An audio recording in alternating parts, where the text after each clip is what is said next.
الرحیم صلی اللہ علیہ حبیبہ محمد وآلہ وسلم۔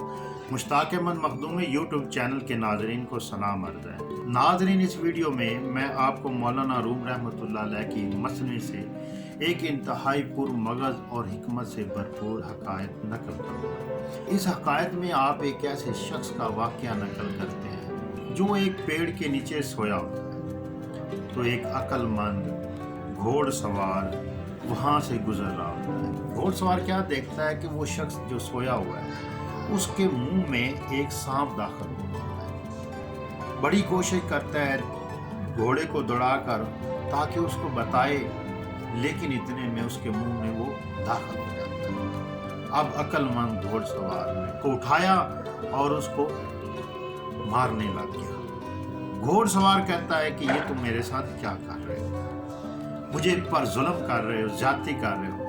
لیکن گھوڑ سوار خاموش رہتا اور اس کو مسلسل مارتے رہتا اور اس کو بھگاتا ہے۔ اس کو کہتا ہے بھاگو، وہ بھاگتا ہے، وہ اور بھاگو اور بھگاتا ہے، اس کو بھگاتا ہے، اتنا بھگاتا ہے کہ وہ ہلکان ہو جاتا ہے۔ تو وہ آدمی اس گھوڑ سوار کو بڑا برا بھلا کہتا ہے اور وہ کہتا ہے کہ تم میری کوئی خطا بتاؤ، میری غلطی بتاؤ، تم مجھ پر ظلم کیوں کر رہے ہو؟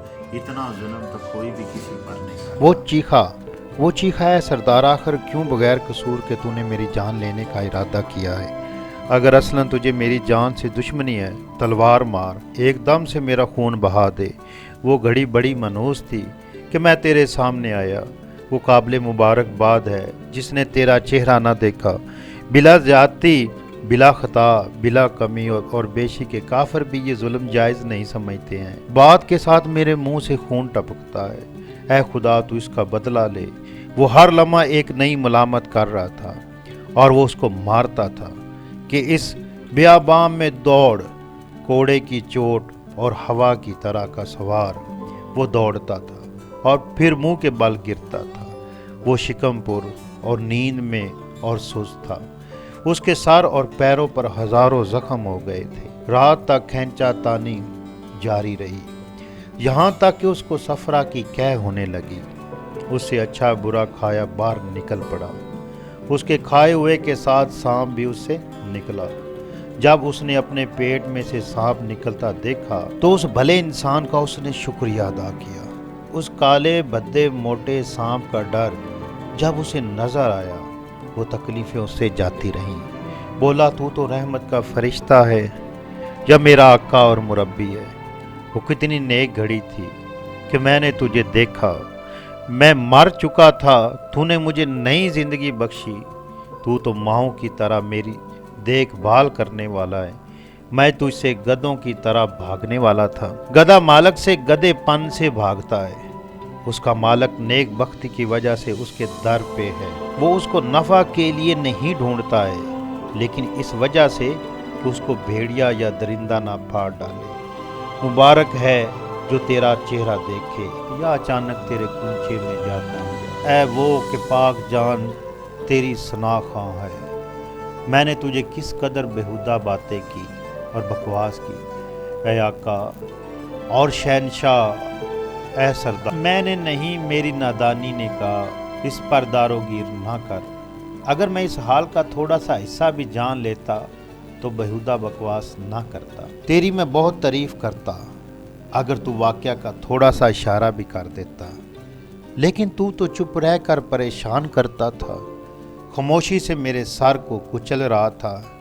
میرا سر دیوانہ ہو گیا تھا، عقل سر سے بھاگ گئی، خصوصاً یہ سر جس میں مغز بہت کم ہے۔ اے خوبصورت خوب سیرت، معاف کر دے پاگل پن سے میں نے جو کچھ کہا۔ اس سے درگزر کر اس نے کہا، اگر میں اس میں تھوڑا بھی بتا دیتا فوراً تیرا پتا پانی بن جاتا۔ اگر میں تجھ سے سانپ کی باتیں کہہ دیتا، خوف تیری جان نکال دیتا۔ حضور صلی اللہ علیہ وسلم نے فرمایا، اگر میں صاف صاف کہہ دوں کہ اس دشمن کی تفصیل جو تمہارے اندر ہے تو وہ بہادروں کے پتے پھاڑ دے، نہ کوئی راستہ چلے، نہ کسی کام کی فکر کرے، نہ اس کے دل میں عاجزی کی طاقت رہے، نہ اس کے بدن میں نماز اور روزہ کی طاقت رہے۔ وہ چوہے کی طرح بلی کے سامنے معدوم ہو جائے، اس بکری کے بچے کی طرح جو بھیڑیے کے سامنے سے بھاگے۔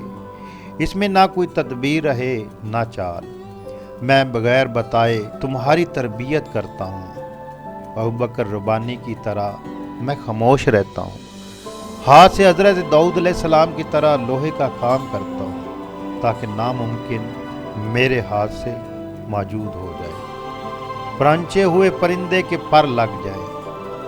جبکہ اللہ کا ہاتھ ان کے ہاتھوں پر ہوا تو اللہ تعالیٰ نے میرے ہاتھ کو اپنا ہاتھ فرمایا، تو یقیناً میرا دراز ہاتھ 7ویں آسمان سے آگے بڑھ گیا، میرے ہاتھ نے آسمان پر ہنر دکھایا۔ یہ صفت بھی عقلوں کی کمزوری کی وجہ سے بیان کی ہے۔ کم عقلوں کے سامنے قدرت کی تشریح کب مناسب ہے؟ تو خود جان لے گا جب نیند سے سر اٹھائے گا، بات ختم ہوئی، اور اللہ بہتر جانتا ہے۔ اگر میں یہ قصہ تجھ سے کہہ دیتا، اسی وقت تیری روح تجھ سے جدا ہو جاتی، نہ تجھے کھانے کی طاقت رہتی، نہ کہہ کرنے کی راہ اور پرواہ رہتی۔ میں بری باتیں سنتا رہا اور کام چلاتا رہا، آہستگی سے ربی یسر پڑھتا رہا، سبب بتانا میری عادت نہیں، تجھے چھوڑ دینے پر میں قادر نہ تھا، اندرونی تکلیف کی وجہ سے میں ہر وقت کہتا تھا، اے اللہ میری قوم کو ہدایت دے، بے شک وہ جانتے نہیں ہیں۔ وہ تکلیف سے نجات پانے والا سجدہ کرتا تھا، اے سعادت مند میرے اقبال کے خزانے، تو خدا سے اچھے بدلے پائے گا، اس کمزور میں تیرا شکریہ ادا کرنے کی طاقت نہیں، اللہ تیرا شکریہ ادا کرے۔ اے پیشوا، میں وہ ہونٹ اور جبڑا اور وہ سامان نہیں رکھتا ہوں۔ عقل مندوں کی دشمنی اس طرح کی ہوتی ہے، ان کا زہر جان کی خوشی ہوتا ہے، بے وقوفوں کی دوستی رنج اور گمراہی ہے۔ ناظرین، اس عقل مند گھوڑ سوار کی طرح ایک مرشد بھی اپنے مریدوں کی اسی طرح تربیت کرتا ہے، وہ اس کو دوڑاتا ہے، وہ اس کو سیب بھی کھلاتا ہے، وہ اس کو طرح طرح کی مشقت میں ڈالتا ہے، تاکہ اس کے اندر کا نفس مر جائے اور اس کو باہر نکال پھینکے۔ لیکن مرید اس بات کو سمجھ نہیں رہا تھا، وہ طرح طرح کے بہانے بناتا ہے، وہ سوچتا ہے کہ میرا مرشد میرے ساتھ زیادتی کر رہا ہے۔ ان تکلیفوں میں بھی راحت ہوتی ہے جو ایک کامل مرد کی طرف سے مل رہی ہوتی ہے، کیونکہ وہ جانتا ہے کہ اس کو کس چیز کی ضرورت ہے، اس کو کس دعا کی ضرورت ہے۔ اس وجہ سے اس کو تربیت کے لیے اس کو طرح طرح کے مجاہدوں سے گزارتا ہے۔ وہ جانتا ہے کہ اس کی اصلاح، اس کا فائدہ اسی میں ہے۔ تو ناظرین، کم ظرف لوگ اس بات کو نہیں سمجھ پاتے۔ تو ناظرین، اگر یہ ویڈیو آپ سمجھتے ہیں کہ لوگوں کے فائدہ کے لیے ہو سکتی ہے تو اس کو لائک کریں، شیئر کریں اور ہمارے اس چینل کو سبسکرائب کریں، تاکہ مزید اسی طرح کی ویڈیو آپ تک پہنچتی رہے۔ تھینکس فار واچنگ، والسلام۔